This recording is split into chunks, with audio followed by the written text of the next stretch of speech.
journal Juliette Kamdé.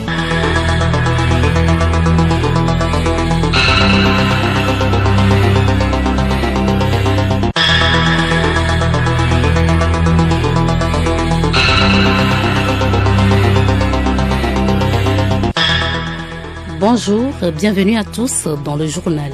Comment les pêcheurs artisans du Togo acquièrent-ils leur matériel de travail?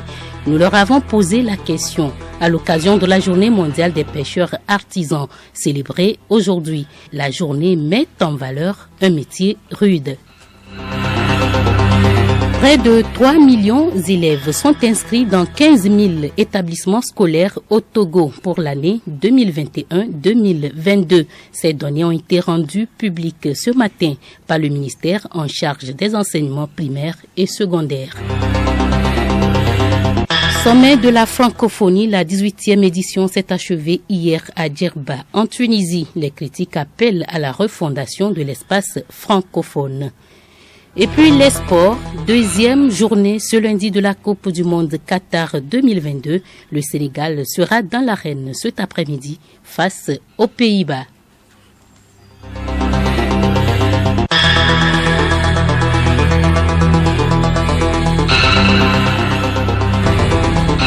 radiolomé.tg. Nous ouvrons donc cette édition par les informations sportives. Coupe du monde oblige, Sénégal-Pays-Bas. C'est l'affiche qui retient l'attention cet après-midi pour le mondial Qatar 2022. Dans ce groupe A, la victoire du représentant africain vaut la peine pour la suite de la compétition. Hier déjà, l'Équateur a pris une bonne option en battant le Qatar 2-0. Actualité nationale. Ouverture ce matin à Lomé d'un séminaire sur l'assurance faculté, une initiative qui concerne les marchandises dans le domaine maritime. Cette rencontre organisée par la direction des associations vise à sensibiliser les différents acteurs sur la réglementation en vigueur. Charlotte Ahar. Cette rencontre se veut un lieu de partage d'expériences et de bonnes pratiques pour une meilleure compréhension et gestion des assurances facultés. Bogan Yao Michel, expert en droit maritime, formateur. C'est la loi numéro 87-0107 du 3 juin 1987 qui a instauré cette assurance faculté. Aujourd'hui au Togo, en cas de sinistre, on a toujours des difficultés parce que dès que vous n'êtes pas assuré, votre marchandise, vous courez trop de risques. Donc cet atelier est bienvenu pour que les transporteurs et tous s'imprègnent des assurances facultés pour qu'à la longue, ils soient sauvés. Et dans notre atelier, nous allons développer les risques couverts et les risques garantis, les risques non couverts. À l'ouverture du séminaire, le directeur de cabinet du ministère de l'économie et des finances, Kossi Tofio, a exhorté les participants à une appropriation des enseignements. Ce renforcement de capacité correspond à des sous-thèmes précis, à savoir une remise à niveau des séminaristes par rapport à la réglementation en vigueur dans le domaine, l'apport d'une réponse plus précise aux besoins des chargeurs, des manutentionnaires et des transporteurs et faire la revue des risques et des couvertures d'assurance existantes. Votre attention et votre assiduité sont requises pour des échanges fructueux. Ces échanges prennent fin mercredi prochain. Nous restons dans le domaine maritime pour parler de la Journée mondiale de la pêche artisanale qui est observée ce lundi 21 novembre. Cette pêche produit autant de captures pour la consommation humaine que la pêche industrielle. Elle utilise des méthodes de pêche sélectionnées et rejette très peu de poissons. Pour aller en mer, les pêcheurs utilisent une barque, des filets, un moteur, une corde et un ballon. Pourquoi un filet? Où l'achète-t-on? C'est un reportage de Odette Bira. Un filet de pêche est un outil de pêche passif permettant de capturer des poissons ou certains crustacés.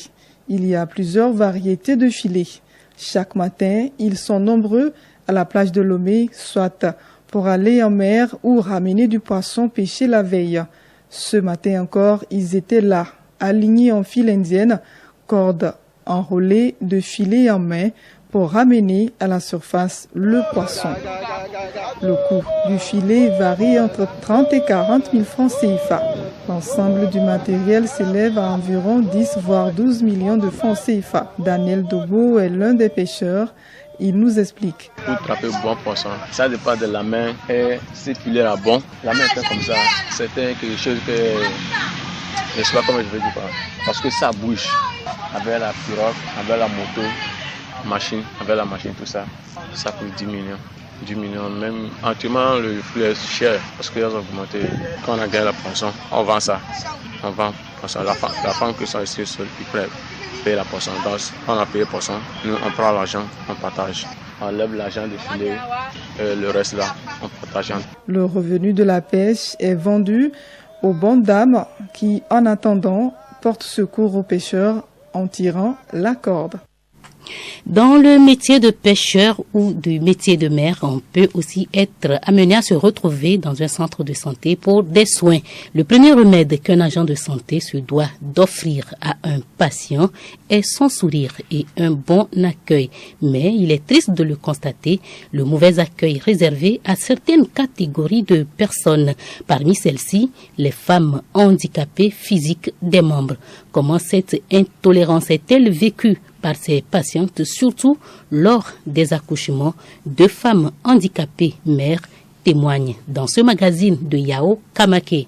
Des injures par-ci, de l'indifférence par-là, c'est la réalité schématisée de ce que les femmes handicapées physiques, surtout des membres inférieurs, subissent dans les dispensaires et hôpitaux. Dame Aignon, mère de 2 enfants, se rappelle cette indélicatesse des sages-femmes à son égard au centre de santé de Kpogandji, un quartier périphérique de la ville de Kpalimé, avec des menaces d'évacuation. Lors de mon accouchement, la sage-femme, elle m'embête parce que l'enfant ne sort pas vite. Elle commence par m'insulter en disant que elle peut m'envoyer à l'hôpital CHU Kpalimé. Une telle situation inconfortable, Dame Florence l'a aussi vécu depuis son village Khaning-Batoji à environ 12 km de Kpalimé où elle devait finalement accoucher par césarienne.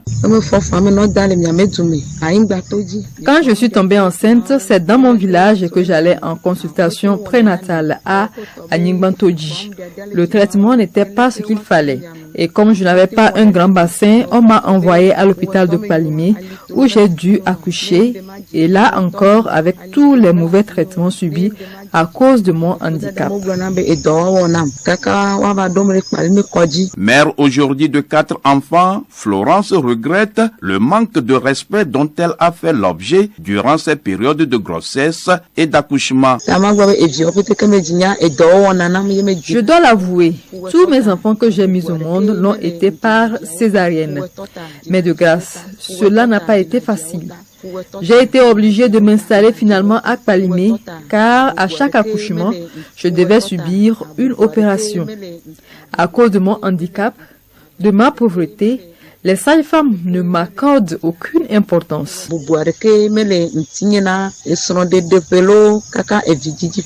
Ce phénomène est récurrent et très déplorable dans beaucoup de centres de santé, qu'ils soient publics ou privés. Tolérance, les agents de santé qui se comportent ainsi doivent revoir leur comportement.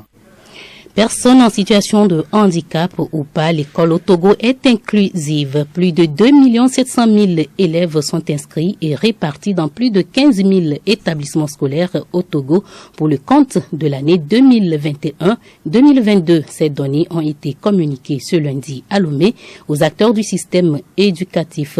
C'était au cours d'un atelier de restitution. Geneviève Pognon. À travers ces données, le ministère des enseignements primaires, secondaires, techniques et de l'artisanat entend planifier, prévoir et anticiper des indicateurs. L'objectif est d'assurer une éducation de base et de qualité. Kekeli Djegle, chef division statistique à la direction de la planification des statistiques et du suivi évaluation. Les statistiques interviennent dans la formulation des politiques. Donc sans les statistiques fiables, on ne peut pas avoir de choix éclairés dans les objectifs et les cibles. Les statistiques interviennent au moment de la mise en œuvre de la politique ou bien du programme. Elles interviennent également pour mesurer les avancées qu'on a effectuées ou bien qu'on a eues dans la mise en œuvre de la politique. Et les statistiques permettent de faire le suivi-évaluation. Et donc, c'est elles qui vont permettre, in fine, de savoir si on doit continuer ou bien si on doit reformuler une nouvelle politique. Selon ces chiffres, le taux de scolarité a évolué de 2 points par rapport à l'année précédente et une amélioration du taux de maintien des filles à l'école. Des ambitions pour les prochaines années avec Kekeli Djeglé.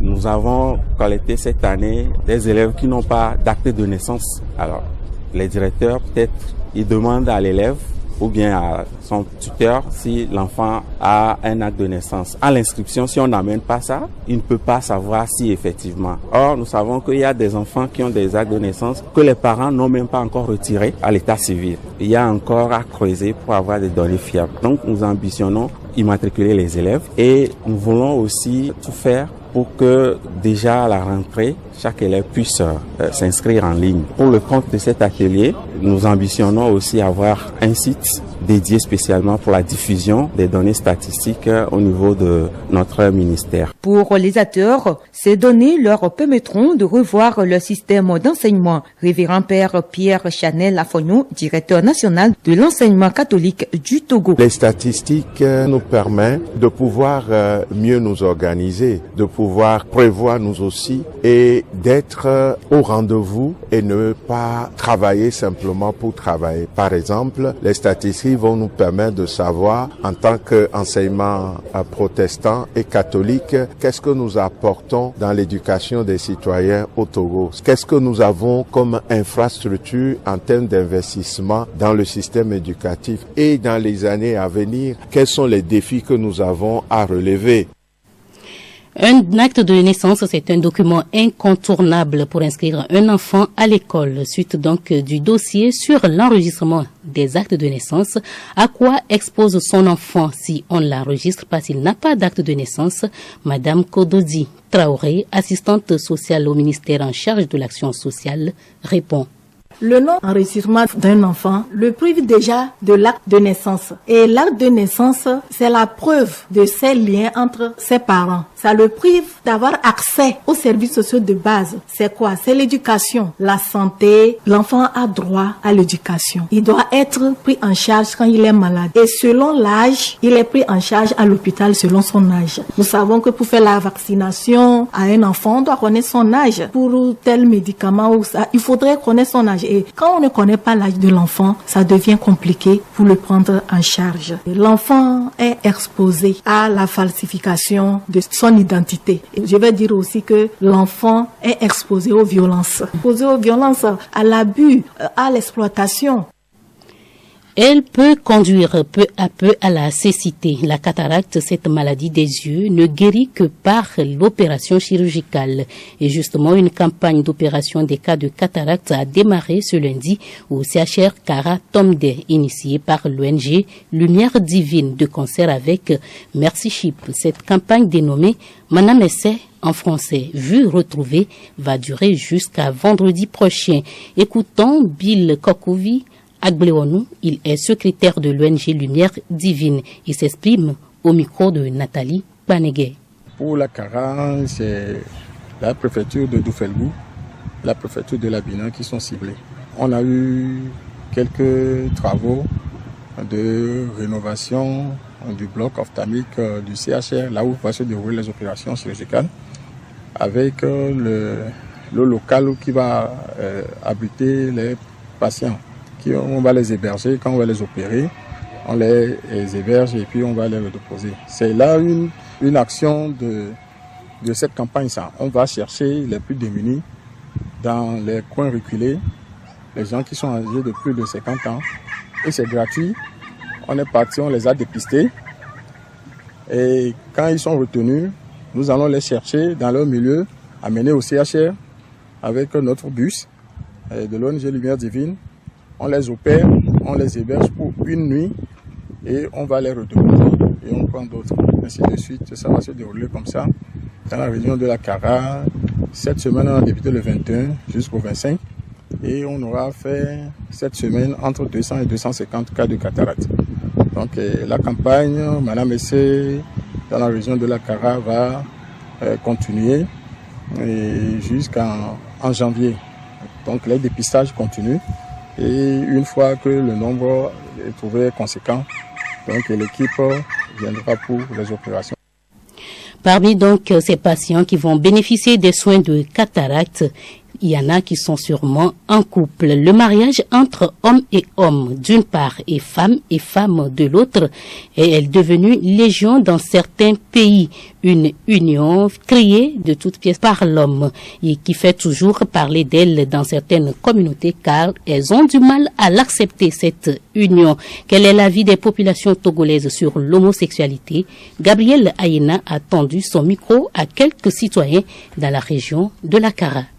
Dieu, en concevant l'homme et la femme, savait bien que l'homme pouvait vivre avec un autre homme, mais a vu que ce n'est pas bien et il a dû créer la femme qui va être à ses côtés.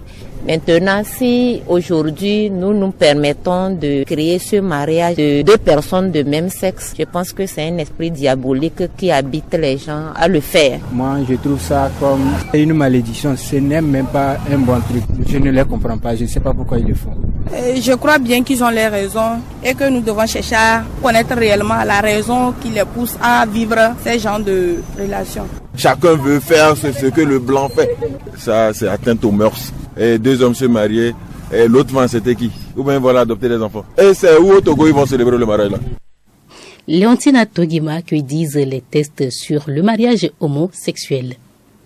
Les textes togolais sont clairs là-dessus. Le mariage ne peut être contracté entre deux personnes de même sexe. Il s'agit bien évidemment du Code des personnes et de la famille qui stipule en son article 41 que le mariage est un acte civil, public et solennel par lequel un homme et une femme établissent entre eux une union légale et durable.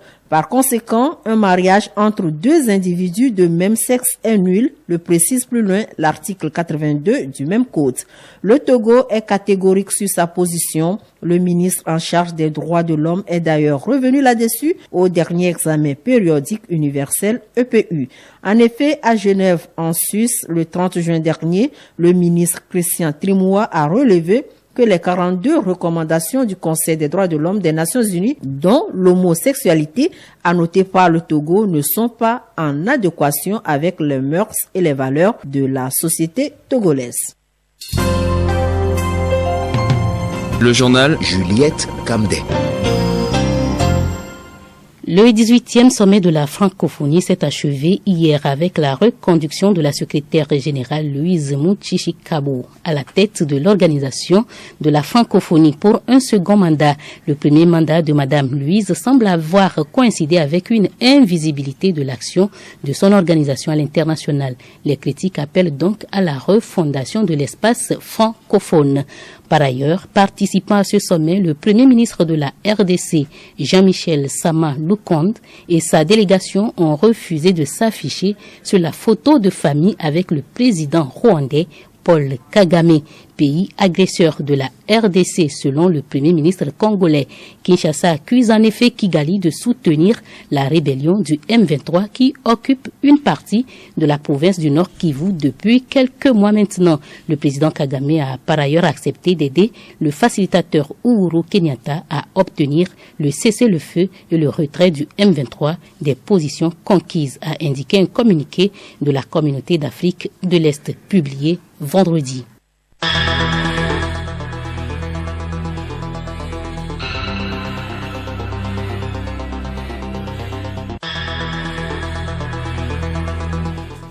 Le journal s'achève. Merci de l'avoir suivi. Coupe du Monde Qatar 2022, deuxième journée ce lundi de la Coupe. Donc, le Sénégal sera dans l'arène cet après-midi. C'est face aux Pays-Bas.